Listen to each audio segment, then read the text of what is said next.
జడ్చర్లో జరుగుతున్న peoples March Congress బహిరంగ సభలో బీఆర్ఎస్ ప్రభుత్వం భట్టి విక్రమార్క మండిపడ్డారు. పేదల భూములు లాక్కొని బడా కార్పొరేట్లకు కట్టబెడుతున్నారంటూ ధనిలో భూముల వివరాలు కనిపించడం లేదని ఆగ్రహం వ్యక్తం చేశారు.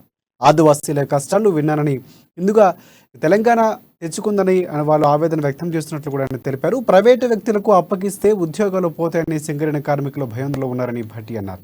ధనిక రాష్ట్రాన్ని కేసీఆర్ అప్పుడు తెలంగాణగా మార్చారని, కాంగ్రెస్ వంచిన అటవీ భూములు ఇక కేసీఆర్ లాక్కున్నారంటూ భట్టి ధ్వజమెత్తారు.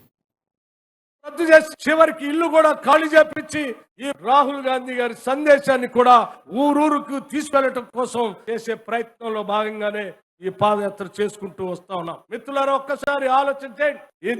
ఈ రోజు దేశ ప్రజాస్వామ్యం ప్రమాదంలో పడింది.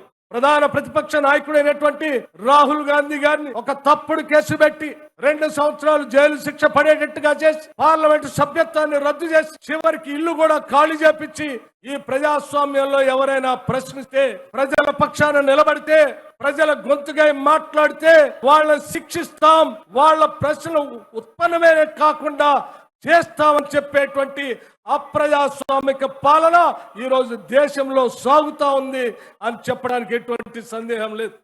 ఈరోజు స్వేచ్ఛ లేదు, భావ స్వేచ్ఛ లేదు, మాట్లాడే హక్కు లేదు. ఎవరు మాట్లాడినా వాళ్ళ పైన కేసులు, అరెస్టులు ఈ దేశవ్యాప్తంగా జరుగుతూ ఉన్నాయి. ప్రజలంతా గమనిస్తా ఉన్నారు.